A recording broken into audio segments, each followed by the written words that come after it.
The Panthers are now 1-2 and looking to stay on the winning side of things heading into week 4.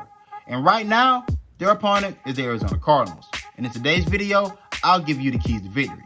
You're listening to Money in the Bank.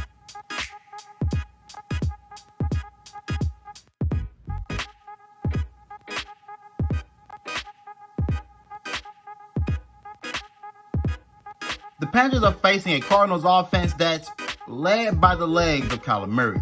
While Kyler Murray is a great young passer, and he's shown that he is more than capable from throwing from the pocket in the first 3 games of the season, the biggest key to victory for the Arizona Cardinals has been Kyler Murray's ability to make plays with his legs.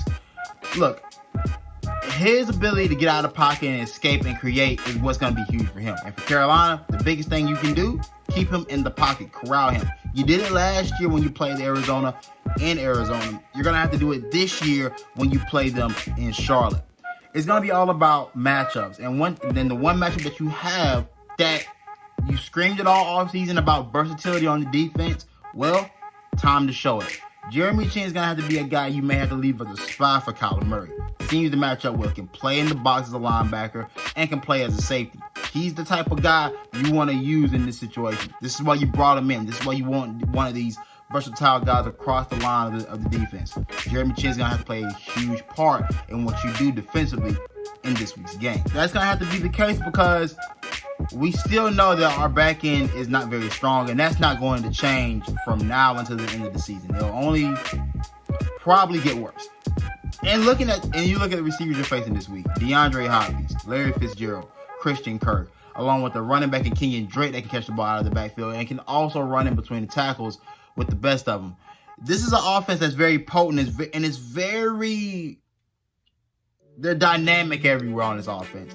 Look, the biggest thing about this game is that if you watch the tape from last week's loss for the Cardinals against Detroit, Kyler Murray is still prone to make young quarterback mistakes. That's what I'm going to be hoping for again in another week against a young quarterback. Last week, you got those mistakes and you made plays.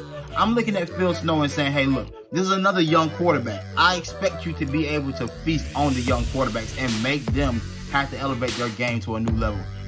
Carolina struggled against 2 pocket passers in Derek Carr and Tom Brady. As they should against probably Tom Brady, not as much Derek Carr because I didn't see that happen. But again, your defense, you talked about this defense being tailored more towards the mobile quarterbacks of this new generation. Well, you're gonna have to show it. You did well last week against Justin Herbert and Keenan Allen. You're gonna have to do well against DeAndre Hopkins and Kyler Murray this week because DeAndre Hopkins has had no issues with getting the ball in his hands and getting down the field, leading the NFL in receiving yards so far through the first 3 games. This game's going to be all about controlling. Just keep everything in front of you. If everything stays in front and they're not hitting you over the head, I like your chances. Keep them behind the sticks. Can you put pressure on the quarterback? Brian Burns will have to play a huge part in this game. And just be creative with the blitz packages. You're gonna have to send guys at Kyler Murray to make him make mistakes. Don't allow him to sit in the pocket and just feast on your secondary. Offensively for Carolina, this game has to be a running show. It has to be a running show. It has to be Mike Davis and Reggie Bonifant taking charge and controlling this game. I don't think Teddy Bridgewater needs to be throwing the ball 30 to 40 times in this game, hitting this team over the head. That defense is still not very good. That defense is not up to par with their offense in Arizona. And that's why they're still not a team that I really believe could win the NFC West because they're still young and they're just not very good on the defensive side of the ball right now. They do nothing great. They've only forced 2 turnovers so far this year with no interceptions, a couple forced fumbles and a few fumble recoveries, but that's it. They don't turn the ball over. So for Teddy Bridgewater, who struggled with this so far through the first 3 weeks of the season, taking care of the football and scoring the football himself, take care of the football for the duration of the game. No turnovers will be the key. If Carolina doesn't turn the ball over, the only way you lose this game is if you just give up 30 plus points on the defensive side of the ball, which is very possible with this group.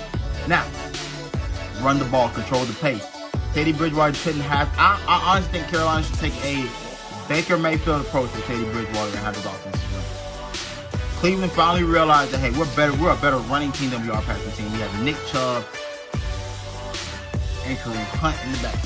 Though we have Odell Beckham and Jarvis Landry out there on the perimeter, we have a great group of running backs, and it can take a lot of pressure off of the quarterback. I think Teddy Bridgewater will be a lot better served if the running game is what's controlling the game for the majority, and he can make his plays here and there. I think he'd be fine. I think it will limit his mistakes, limit how many times he's having to force the ball down the field and make plays. Even though his deep ball has been one of the more impressive aspects of his game so far this year, to my surprise. I think just allowing him to play within the flow of the game and not have the pressure be on him to push his offense down the field. But those are my keys to victory for the Panthers this week. If I had to tell you who I think is going to win, I think the Panthers win. I think the Panthers win a 27-23 game against the Arizona Cardinals. That's my pick. I hope I'm right. But you guys have been watching Money in the Bank. Subscribe to the Brawl Network YouTube channel. Also following the Panthers Brawl Instagram and Twitter at Panthers Brawl. And be sure to show love to all of your favorite Panther Brawlers. Myself, Tyler Herberski, Jack Taylor, and the Godfather, Jeff Taylor. And I'm out.